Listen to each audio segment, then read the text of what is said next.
नमस्कार विद्यार्थी मित्रांनो, मी मीरा भोपाळे स्वागत करते तुमचं जय हिंद पाठशाला या यूट्यूब चॅनलमध्ये. आज आपण भारतीय संविधानातील अनुसूची याचा अभ्यास करणार आहोत. चला तर मग सुरुवात करूया आजच्या व्हिडिओला. तत्पूर्वी अनुसूची म्हणजे काय ही गोष्ट आपल्याला समजून घेणं फार गरजेचं आहे. अनुसूची म्हणजे संविधानातील मुख्य कलमांना जोडलेली पूरक माहिती. म्हणजे आपण पुस्तक वाचतो त्या मुख्य पुस्तकात सगळी माहिती दिलेली असते, पण शेवटचं जे पान असतं त्यामध्ये परिशिष्ट देऊन त्यातील सर्व माहिती समजून सांगण्याच्या छोट्या छोट्या शब्दात प्रयत्न केलेला असतो. आणखीन सोप्या भाषेत सांगायचं झालं तर संविधानाच्या शेवटी दिलेलं सविस्तर यादी किंवा पूरक माहिती याला आपण अनुसूची म्हणत असतो. जसं की संविधानात मुख्य भागात नियम कलमे आहेत, बरोबर, पण काही गोष्टी खूप मोठ्या असल्यामुळे त्या शेवटी अनुसूचीमध्ये दिलेल्या आहेत. जसं की भारतातील सर्व राज्याची यादी, 22 भाषांची यादी, संघराज्य, त्याचबरोबर राज्यसूची, त्याचबरोबर समवर्ती सूची यांच्या ज्या काही याद्या आहेत, त्याचबरोबर पंचायत आणि नगरपालिकेची जी कामे आहेत, जे आपण 11व्या अनुसूचीमध्ये 29 विषय म्हणतो, ते सर्व सविस्तर या अनुसूचीमध्ये दिलेले आहेत. चला तर मग सुरुवात करूया. अनुसूची पाहूयास. अनुसूची आणि त्यातील विषय. तुम्ही म्हणसाल आता 12 अनुसूची आहेत आणि त्यातील विषय आहेत, ते कसे पाठ करायचे? तर शेवटी आपण त्याबद्दल एक ट्रिकसुद्धा पाहणार आहोत. चला तर मग व्हिडिओ शेवटपर्यंत पहा. अनुसूची पहिली काय आहे? अनुसूची पहिलीमध्ये भारतातील राज्य व केंद्रशासित प्रदेश आणि त्यांच्या सीमा. ओके, हे जसं की पहिल्या भागात आहेत त्याचप्रमाणे हे सर्व काही पहिल्या अनुसूचीमध्ये आहे. यानंतर दुसरी अनुसूची. आता दुसऱ्या अनुसूचीमध्ये राष्ट्रपती, राज्यपाल, न्यायाधीश, लोकसभा, राज्यसभा अध्यक्ष या सर्वांचे वेतन आणि भत्ते व सुविधा दिलेल्या आहेत. काय तर वेतन, भत्ते आणि शेषाधिकार हे सर्व कशात दिले? तर दुसऱ्या अनुसूचीमध्ये दिले. मग तिसऱ्या अनुसूचीमध्ये काय दिले? तर तिसऱ्या अनुसूचीमध्ये शपथ व प्रतिज्ञा ह्या 2 गोष्टी दिल्यात. पहिल्या अनुसूचीमध्ये भारतातील राज्य आणि केंद्रशासित प्रदेश, दुसऱ्या अनुसूचीमध्ये वेतन, भत्ते आणि शेषाधिकार, बरोबर, आणि तिसरी अनुसूची शपथ आणि प्रतिज्ञा. झालं. आता चौथी अनुसूची, ज्यामध्ये राज्यसभेतील जागा यांचं वाटप दिलेलं आहे, जे की राज्यनिहाय वाटप आहे. जसं की महाराष्ट्रात राज्यसभेवर किती लोक नॉमिनेटेड किंवा किती लोक जातील याबद्दल. त्यानंतर 5वी अनुसूची. 5व्या अनुसूचीमध्ये अनुसूचित क्षेत्र व अनुसूचित जमातीचे प्रशासन आहे.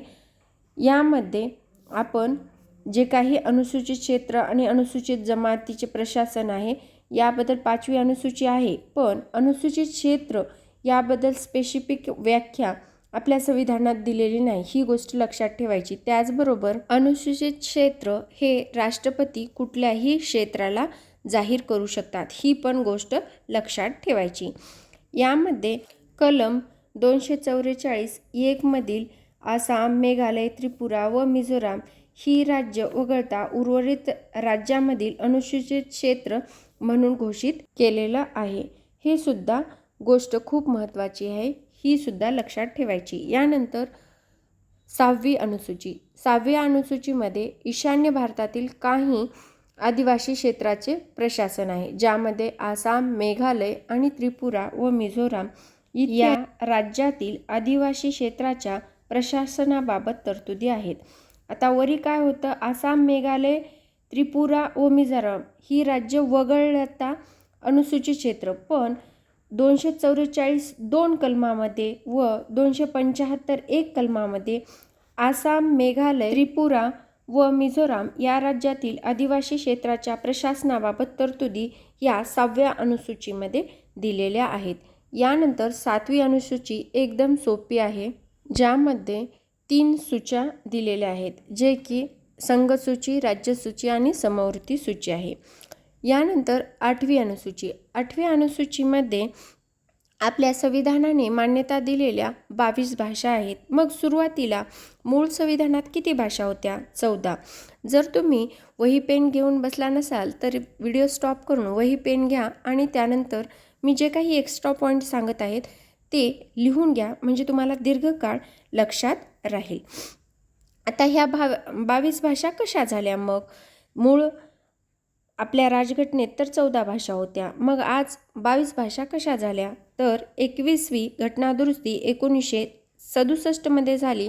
त्यावेळी सिंधी भाषेचा समावेश करण्यात आला. त्यानंतर 71वी घटनादुरुस्ती 1992ला झाली, ज्यामध्ये कोकणी, मणिपुरी आणि नेपाळी अशा 3 भाषांचा समावेश करण्यात आला, ज्याची ट्रिक आहे नमक. त्यानंतर 92वी घटनादुरुस्ती 2003 मध्ये 4 भाषांचा समावेश करण्यात आला, जे की बोडो, डोंगरी, मैथिली आणि संथाळी अशी 4 भाषांचा समावेश केला 3 घटनादुरुस्ती अन्वये. आणि मूळ 14 भाषा ज्या संविधानात मान्य होत्या त्या आज सद्यस्थितीत 22 भाषा झालेल्या आहेत. यानंतर 9वी अनुसूची. 9व्या अनुसूचीमध्ये काही कायद्यांना न्यायालयीन पुनर्विलोकन संरक्षण म्हणजे काय? जर एखादा गोष्ट किंवा एखादा कायदा 9व्या अनुसूची अंतर्गत जर गेला तर त्यावर न्यायालयाला सुद्धा कुठलाही निर्णय देता येत नाही. जसं की तमिळनाडूनं 69% आरक्षण दिलेलं आहे, पण हे 9व्या अनुसूची अंतर्गत दिले, त्यामुळं आता न्यायालयात या आरक्षणाबाबत काहीच करता येत नाही.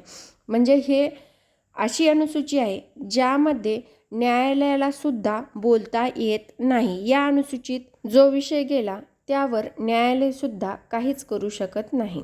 शेवटी आपण एक ट्रिक पण पाहणार आहोत. जर तुम्ही आमच्या चॅनलवर नवीन असाल तर चॅनलला सबस्क्राईब करा आणि जास्तीत जास्त गरजू मेहनती जिद्दी विद्यार्थ्यांपर्यंत हा व्हिडिओ पोहोचवा. 10वी अनुसूची. आता 10व्या अनुसूचीमध्ये आपल्याला सर्वांना माहीत आहे पक्षांतर बंदी कायदा आहे, जो की 52वी घटनादुरुस्ती करून आपण 1985 अंतर्गत ही 10वी अनुसूची ॲड केलेली आहे. शेवटी आपण सर्व अनुसूच्या पाहणार आहोत, कुठली अनुसूची कोणत्या घटनादुरुस्तीनं ॲड केलेली आहे.